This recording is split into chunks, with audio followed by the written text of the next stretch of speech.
Saysay, Davao del Sur, number 22, John Eric Clarito. And from Cebu at forward, number 0, Kalen Johnson. Head coach for Raider Shine is Yang Yao.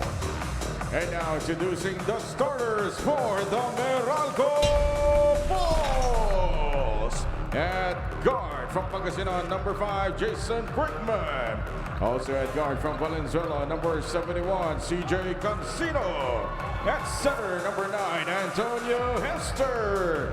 From Pidi, Ilocos Norte at forward, number 11, Chris Newsom. And also at forward from Cavite, number 7, Cliff Hodge. Ang pareho lang nag-start from the previous game ang kanilang import na si Aaron Fuller. Even though Coach Yang is known for that, usually there are not one or two guys that will start the same game again. Pero ito mukhang hindi talaga niya nagustuhan kung paano nagsimula itong Rainer Shine in the previous game. Fresh 4 guys coming in for the locals. Hindi nga lumamang, Dom, no? Yung itong Rainer Shine. Kaya naman kailangan nila makapagsimula ng mas maayos. Carlo, 36 points ang give up mo in the first quarter, in the second quarter, and the third quarter. That is just too many points that you give up. Karakot finds Tiongson, tapos titira agad-agad. He is a specialist and he rattles home his first look. Deo Quahao converts from 3. Well, you look at the struggles ng locals ng Rainer Shine in the previous game. Guys were not able to knock down those 3-point shots. Quahao was actually 0-4 from the 3-point area in the first game. Alam naman nila that that will be a natural advantage for Rainer Shine as Meralco does not attempt or make a lot of threes. Hindi talaga yan yung kanilang bread and butter. Antonio Hester gets his first bucket as a member of the Meralco Bolts. Ang maganda dyan, that pick and roll kasama si Jason Brickman. Brickman, because he's looking to pass first and foremost. So kung ikaw si Hester, puposisyon ka lang ng tama, he'll be able to get you that basketball. Natural point guard. Itong si Brickman, meanwhile, a nice pass down low. That's big to big. Kailan staying present and forcing the miss. Mula dito kay Kalen Tiongson. A forward pass, nakaleak out 9. Hodge is gone. A basket and an assist so far para dito kay Hester. Si Hodge kasi yung nagbabantay sa taas kanina, no? Bilis siya nakatakbo. nakababa. And that's really interesting kasi itong Rainer Shine, usually sila yung team na nakakauna makababa, especially pagdating sa offense. They need also to guard, kumbaga yung strength nila, kailangan mabantayan nila dun sa kabila. Poor pass coming from Deo Quahao as it ends up as a turnover. Sidestep move from Antonio Hester as he hits again his second basket of the ball game. Lalamang na sa pinakaunang pagkakataon ng Meralco 6-5. Just needing to make himself available. His teammates will be able to find him. At alam natin itong Meralco is a very patient half-court team. And they like sharing that basketball as well. Karakot gagante to retake the advantage for the Rainer Shine the last of Painters. Kailangan din natin sabihin, no? Officially, di na nila kasama itong si Gian Mamuan, former team captain for the Rainer Shine the last of Painters, traded to Phoenix Super LPG. Drop pass was tapped and then stolen by Deo Quahao for Rainer Shine. Madaming nagulat doon at nakita ko ang interview ni Coach Yang Yao. Sinasabi niya, masakit, di ba? Mawawala itong si Mamu. Pero end of the day, you know, this is the business, this is professional in the PBA and things like that will happen. So ang tanong dyan, moving on, ano bang mangyari? Anong gagawin? Another turnover of another pass mula kay Quahao leads to a bucket for Brickman. Kaya babalik ang abante sa Meralco 8-7. Karakot to Fuller. Attempts top of the key 3. And that is good. Their second 3 ball of this match. He's got 5 points in the ball game. Si Aaron Fuller. Pagdating naman sa kabila, Hester with 4.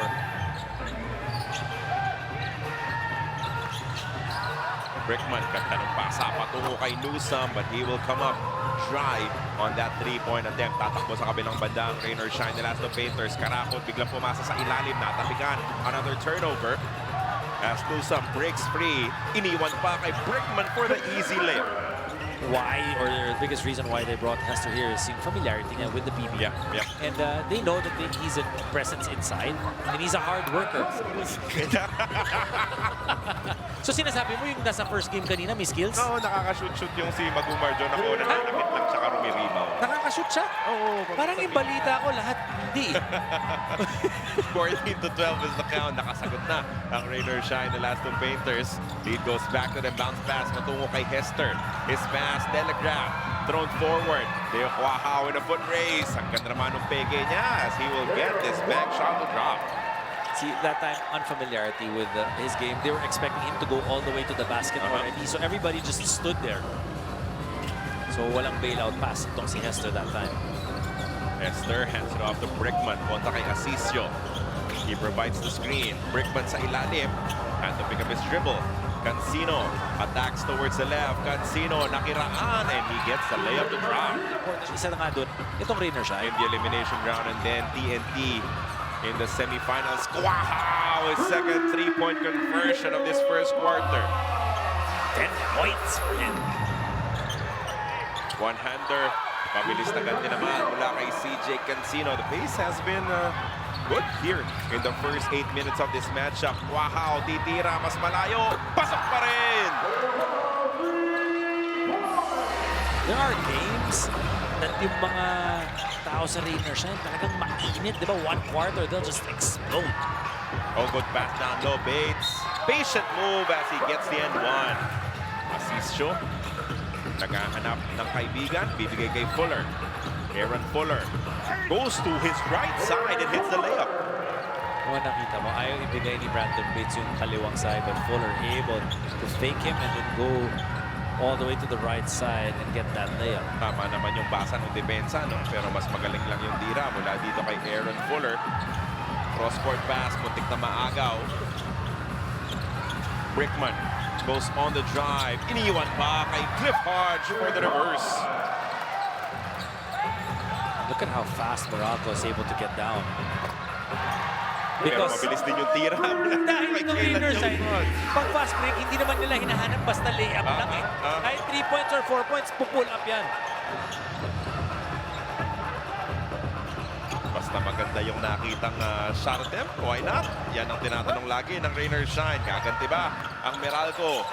Another drop pass, another reverse. Kabilang anggulo lang, pero parang replay mula kina Brickman at Hodge. Tsaka wala pa ako nakikita talagang tira na inayawan nitong Rainer siya. Right? As long as you take it with confidence, yun ang pinakaayaw ni Coach Yeng, yung hindi ka titira na libre ka. Meanwhile, Kailan Tiongson patuloy na nagpapakita ng magandang bitaw. That's back-to-back hits for him of 3 and 2 for 5 points in total. 29 first quarter points and counting for Rainer Shine. Ayun na naman, another patient move. Hindi nagmamadali ito si Bates.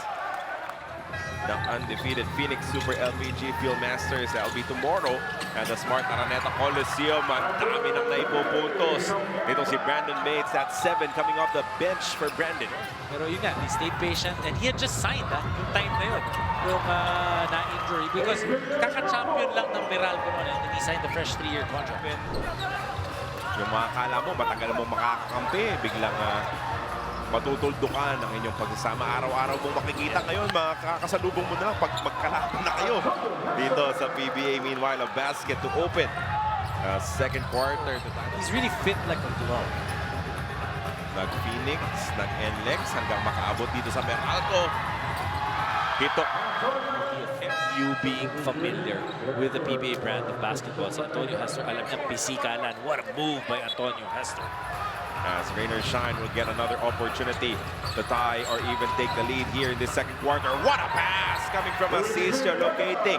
Ito si Villegas. Talking of assists, in the first quarter, Rainer Shine with 9 assists. Pero itong Meralco, they had 11. Yeah. 3 assists for Cancino and 3 assists for Brickman.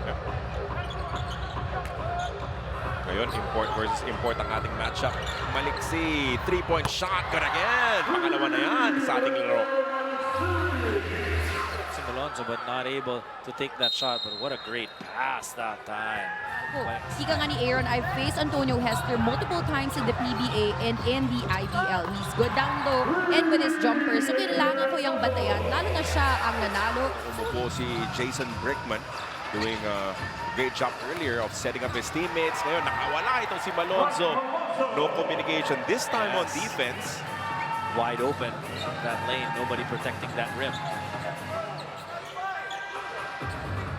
5 minutes already gone here in our second quarter. Aaron Black, right-handed shot, won't make it. Tatakbo na naman. Itong Rainer Shine, titira agad-agad ng tres. That is good. That's double digits now for Adrian Noco. Though it's early in the offense, but it's wide open. No communication once again defensively. Wide open shot. 7 points down. Itong Meralco. And we have a timeout with Rainer Shine enjoying a 46-39 advantage. Kailan Yongson leading the attack. Ganda nung pasa sa ilalim. Sa rumaragasang Aaron Fuller. Remember in the first quarter, you were saying na hindi pagsabayan itong Meralco. Cancino using the screen. They trapped him. Bates yung kanyang extra pass na nakawin ni Clarito. Tatakbo na naman itong Rainer Shine. Aaron Fuller again with a layup. 15 na nga dahil bonus free throw pa ni Fuller. Meanwhile, Newsome titira mula sa labas. Finally something from Meralco. Pero parang nasaktan yung daliri ditong si Newsome. He's had some troubles with his hands from time to time. So let's see if he'll be able to stay in this ball game. Noco from the elbow ang bilis ng Dante mula sa Rainer Shine. Jonard Carito, poposte. Short jumper is sweet over the defense of Newsome. That's a 10-point lead by Rainer Shine. Definitely now in control of this quarter. Emergency kick-out pass. Cancino. Mintis yung tira mula sa labas. An offensive rebound mula kay Cliff Hodge. Newsome, 3-point shot. Can't get another one. Pero isa pang offensive rebound. Fresh 14 na naman. Sa wakas, pumasok na.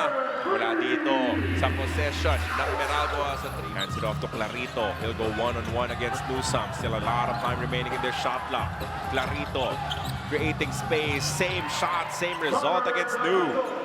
He just knows exactly what to do with that basketball. Doesn't matter where he is on the floor. And naman, once upon a time, itong si Jonard Clarito is the most improved player. Jason Brickman.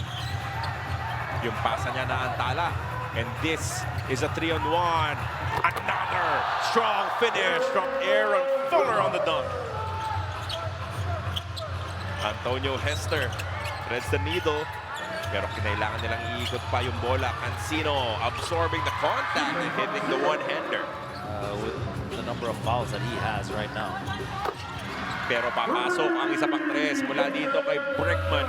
He's able to spread that floor. Tapos yung tumatakbo, 4-5. Napakahirap pigilan yan. Samantala, Antonio Hester. Siya naman ang magsisimula ng opensa dito sa ating third quarter. Hester, Cancino at Newsome. Ang 5 ng Meralco Bolts. Brickman nakiraan sa ilalim. That's a 5-0 start in favor of Meralco here in the second half. You like, again, Jason Brickman attacking, coming off the screen and going all the way to the basket. Clarito, Fuller, Manaytay, Karakot at Wahaw naman ang 5 para kay Coach Yeng Giao. Mismatch sa ilalim. Pero hindi uubra yung pabandang tira ni Manaytay. Tatakbo naman ngayon ng Meralco. Brickman iiwan kay Newsome. Straight away, 3-point shot is good. What a start for Meralco. 2 3-point shots for Meralco here at the start of the third quarter. And ganun-ganun lang, lamang na itong Meralco, 62-60. 8-0 run. Yep. Galing natin Oh, sabay pa tayo. Simple. Oh. Kakasimula pa lang kasi. At eto na, yung layup, makakasagot na. Etong si Karakot. Karakot. Oh, his pass telegraphed and stolen. Thrown forward to Cancino. Iniwan pa kay Newsome for the layup. Cross-court pass. Cancino on the strong drive. Sealed screen provided by Hester. Oh, really good movement and rhythm. 66 all as he's saying Miss Eileen Shee for that report. 7:38 remaining sa ating ikatlong yugto. Brickman aatake na naman. They're finding that area wide open for repeated drives.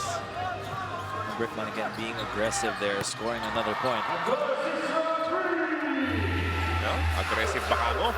Ang tapang ng tirang yon mula dito kay Asisio. Big block from Manaytay, stopping one-on-one. Ito si Antonio Hester. Wow!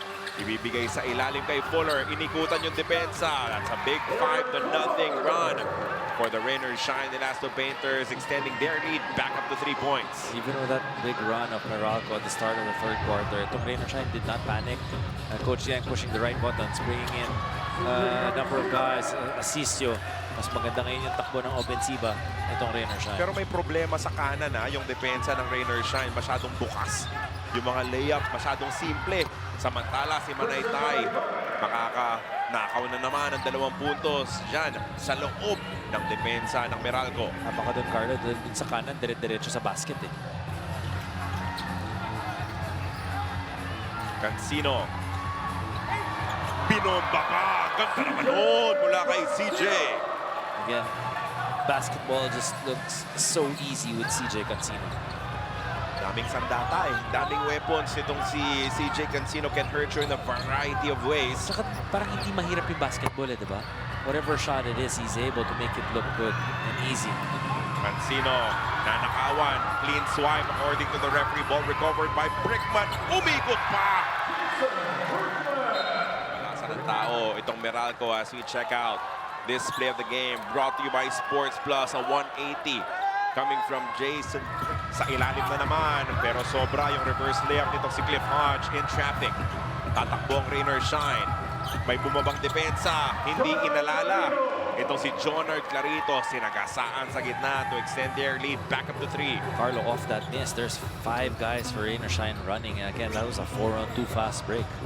And itong si Aaron Fuller is just diving all the way to that shaded area to seal whoever's in front of him. Tres na naman mula dito kay Brickman, and when that 3-point shot is going for Brickman. 3-point conversion once again. Ito mishandles but recovers. Clarito sa ilalim, block by Bates. Clarito gets it back pero masyadong maraming depensa. 34 points for Rain or Shine in the first, 32 for Meralco. And then the second quarter, 26 and 22 na lang yan. 3-point shot is open from the corner para dito kay JV Momon. One thing that's been consistent is the energy level of both teams. Nokum ilalabas. Malonzo naman ang umatake. Reposition from Nokum and he ties the ball game with a counter 3. Both shots, both 3-point shots, nobody able to challenge yung 3-point shooter. Brickman. Ilalabas kay Mocon. 4 gusto. Pasok yan para dito kay Banquero. 86-80 ani mga bante ng Meralco Bulls. David, atake na naman. Layup wala. Rebound para kay Quinto. Bong Quinto. Bumara muna pero iniwan siyang mag-isa. 3-point shot. Pasok yan! A team like the San Miguel Beermen as well. Brickman goes behind the back. Brickman, pumasa pa. Pero mintis yung tira para kay Bates. Second effort, wala pa rin. Third effort, uubra na para kay Quinto. Banquero, siya nadidiskarte dito. 4 na sekunda lang nalalabi. Banquero, 4 na naman ang gusto. Pasok na naman for CB.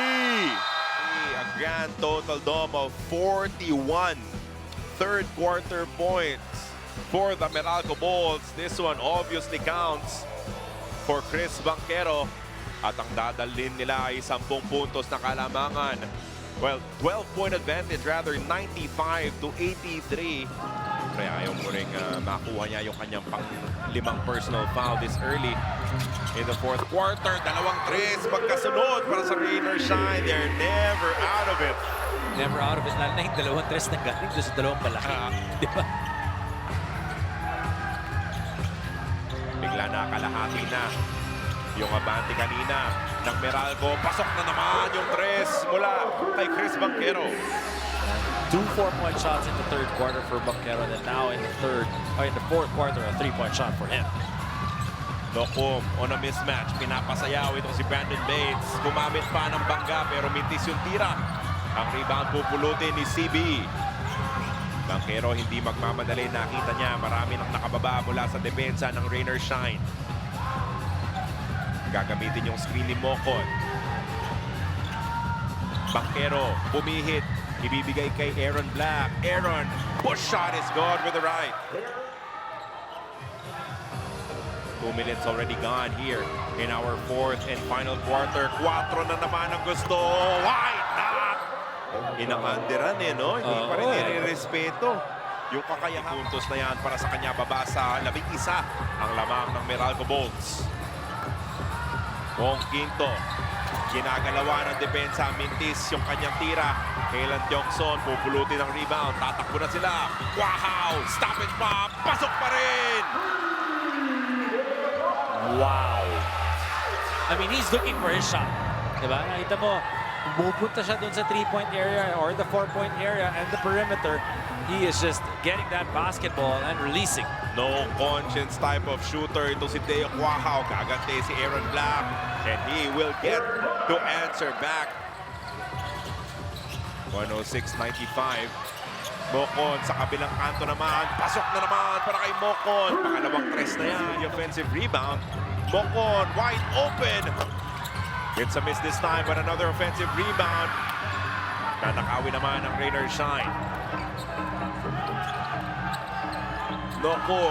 Muntik mawala yung bola. Tiongson. Iikot pa. And that will be a strong drive in the bucket para kay Jonard Clarito. And they need to take better care of the ball to avoid fueling this. Dagdag na rin dito ang pag-challenge ni Coach Nenot kay Bong saying challenge your defender to guard you and take advantage of the post. Balik sa inyo. Maraming salamat, Eileen. And this is the guy who needs to really pour in the points. Medyo tumagal tahimik. Ito si Aaron Fuller. Kailangan na magparamdam dito sa ating fourth quarter. Well, they need to find him. And then he needs to be able to get some offensive rebounds as well. Yung sinabi natin, di ba? Wala pa ang second chance points kanina itong Rainer Shine. Biglang nakawala ito si Bong Quinto as he gets an N1 opportunity from a near turnover. Just keeping the ball alive. Itong Meralco getting opportunities, second chance points. Recovering the possession in this time. Itong si Bong Quinto just taking it all the way to the hoop. Hindi na dapat double digits yan. About the 6-minute mark of this ball game, Aaron Fuller now is starting to put in the work. And you want him to go inside, especially against Antonio Hester. Hester who's got 4 personal fouls. Past the halfway mark of our fourth quarter, an 11-point lead for the Meralco Bolts. Bong Quinto, umatake na naman. Mid-range jumper is good. That is signature Bong Quinto. Bong Quinto now with 10 points in the ball game. All coming in the second half. Sila ni Mocon, no? Biglang nag-iba yung diskarte dito sa second half after a quiet first 2 quarters for the meanwhile Fuller. That's 6 straight points for him. Binabangkuhan ng butos. Let's see if they can still correct that situation. Poke from behind, tapos Iba-iba yung nagpakita sa iba-ibang quarter. Right? For both teams. Antonio Hester, deep reverse is good. Nahirapan dun sa inbound itong Rainer Shine. But now the ball is saved in the hands of Adrian Nokum. They're still staring at the 12-point disadvantage. Aaron Fuller goes all the way. He's been able to score in this quarter. Fuller now with 8 points in the fourth. 25 in total. Ganda ng biglang adjustment mula dito. Kay Coach Yeng Giao, biglang nagpalaking ng lineup po puwersahin na mag-react itong Meralco Bolts.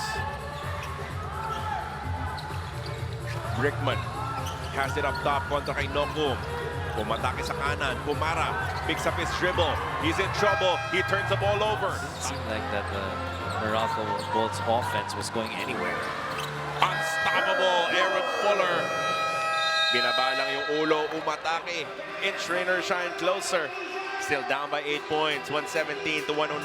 Pero marami pang oras ang nalalabi dito sa ating second game. Here inside the Inares Center in Antipolo, we have a timeout. Meralco still leads. Top ball screen, Newsome. Sinusubukan kumawala sa depensa ni Clarito. The pass to the corner, the 3 is good mula kay Bong Quinto. 10-point lead, a minute 43 remaining. Steal completed by Adrian Nokum and he skies for the layup. It will be July 21. That's 3 days from on Tuesday. Dito pa rin sa Inares Antipolo. Oh, nanakawan pa. Harap-harapan ito si Brickman. His layup will fall short but he recovers. Lusam naman, susubok. Mintis din yung layup kasi naghahanap yan ng pangtulong sa kanilang quotient. Every bit could help out. And that will be the end of this ball game. Diyan po magtatapos ang larong ito. Meralco will finally get on the board. Tough loss in their first outing.